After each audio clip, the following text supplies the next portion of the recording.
টাকা 200 টাকা 100 টাকা যাই যেবা দিতে পারে। আমার 15-16 হাজার টাকা উঠছে, এই নিয়ে আপাতত বর্তমান মনে করেন যে রাস্তার কাজটা শুরু দিছি চলাফেরার ক্ষেত্রে চলে যাওয়ার জন্য।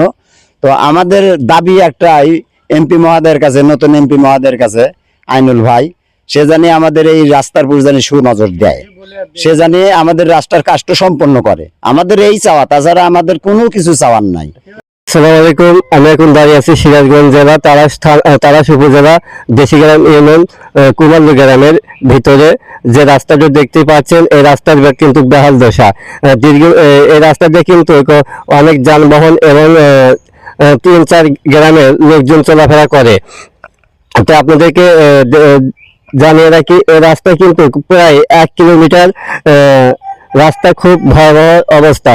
তো এখানকার একজন স্থানীয় বাসিন্দার কাছে জিজ্ঞাসা করব যে এই রাস্তা দিয়ে তারা কতটুকু ভোগান্তিক। আসসালামু আলাইকুম। ওয়ালাইকুম আসসালাম।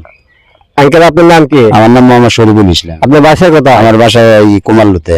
আচ্ছা, আপনাদের এই কুমাল্লুর ভিতরে যে রাস্তার অবস্থা, এই বিষয়ে কিছু বলবেন? এই বিষয়ে আর কি বলবো, দেখতেই তো পারছেন যে এই বিষয়ে মনে করেন যে কত চেয়ারম্যান মেম্বার কত হয়ে গেল, 17-18 বছর আওয়ামী লীগ থেকে গেল, আমাদের এই রাস্তার উপর কোনো চাহিদা থাকে না। এবার আমাদের মনে করেন যে এই যে আবারটা তুলছি, এই আবারটা এখান থেকে উঠছে, এখন পর্যন্ত আমরা যে 2-4 মণ ধান বেচা, আমরা ধান বেচতে পারি না এই রোডের কারণে, কোনো গাড়ি ঢোকে না। তো এই মতো অবস্থা, আমাদের এই পাড়ার লোকজন 400-500 লোক বসবাস করি আমরা। এই সবার কাছ থেকে হাড়ি পঞ্চম তুলে এই যে আমরা এখন আদলা দেওয়া শুরু দিয়েছি, তাছাড়া তো আমরা চলতে পারি না।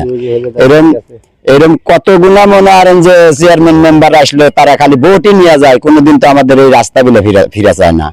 আপনারা কি নতুন সরকারের কাছে কি চাচ্ছেন? নতুন সরকারের কাছে কি চাচ্ছেন? আমাদের এই রোডটা করে দিলে আমাদের যথেষ্ট। আর তো সরকারের কাছে কিছু চাওয়ার নাই আমাদের চলাফেরা করলে এই যথেষ্ট।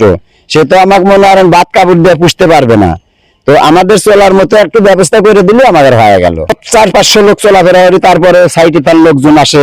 চন্ডীপুর গ্রামে 700-800 লোক আছে, তারা ওই মুখ দিয়ে চলাফেরা করে।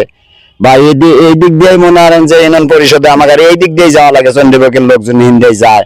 তো এই মতো অবস্থা আমাদের কাছে, আমার নতুন সরকারের কাছে দাবি, আমাদের এই রোডটা জানি সে ক্লিয়ার করে দেয়, এই পর্যন্তই আমাদের চাওয়া, তাছাড়া আমাদের কোনো চাওয়া নাই। ধন্যবাদ আপনাকে। আমি আরেকটি আঙ্কেলের কাছে প্রশ্ন করব, তিনি কি বলেন?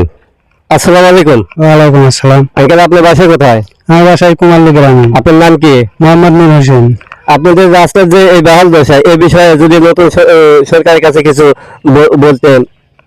আমাদের নতুন সরকার উঠলে কেবল এখন মনে করেন যে আমাদের এই রাস্তাটাই আমাদের দাবি। আমাদের এই রাস্তা ছাড়া আর কোনো কিছু আমাদের চাওয়ার নেই। আমাদের বিদ্যুৎ দিছে, আরো রাস্তা, আরো ঘাট, অন্যান্য রাস্তা করে দিছে, কিন্তু আমাদের এই পাড়ার ভিতরে যাওয়ার রাস্তাটা একদমই খারাপ। আমরা মোটেই চলতে পারি না। সাইড দিয়ে দেখেন কি অবস্থা, গাড়ি ঘোড়া তো যায় না, মানুষ তো যাইতে পারে না, এইরকম অবস্থা। আমাদের এখন দাবি এই রাস্তাটা আমাদের যেন অত তাড়াতাড়ি আমাদের রাস্তাটা ক্লিয়ার করে দেয়। আসসালামু আলাইকুম। ওয়ালাইকুম সালাম। ভাই, আপনার বাসা কোথায়? কুমাল্লু। আপনার নাম কি? রহমত। আপনি রাস্তার বিষয়ে কি বলেন, একটু বলুন। রাস্তায় মনে হয় যে অটো গাড়ি পার করবেন, এরকম অসুবিধা থাকলে তাও নিয়ে যেতে পারি না, অটো গাড়িটা বাজায়, আমার মেম্বার চেয়ারম্যান নাই, এই জন্য আমরা মনে হয় বিপদে পড়ে গেছি। এখন যে কোনো একটা কাজ করেন আমার জন্য, আর জন্য তুলে মনে হয় রাস্তার কাজ করতে এরকম মেম্বার চেয়ারম্যান নাই, থাকে না, এরকম দেন রাস্তা কোনো কি অবস্থা। আর এই রাস্তা যে গাড়ি সরাইতেছেন, এই বিষয়ে কিছু বলেন। এই বিষয়ে মনে হয় যে এমনি আমরা ফেরাচ্ছি টাকা দিয়ে ফেরাচ্ছি, এরকম চেয়ারম্যান নাই, কেউ নাই। এই রাস্তাটা আসলে কয় যে কোমল গ্রাম মানুষ নাই, তো কোমল চিনি না, যেগুলো নিয়মের যা যায় কয় যে কোমল চিনি না, এমপি সাহেব বলে কয় কোমল আমরা চিনি না। এই জন্য মনে হয় যে আমাদের একটা দাবি।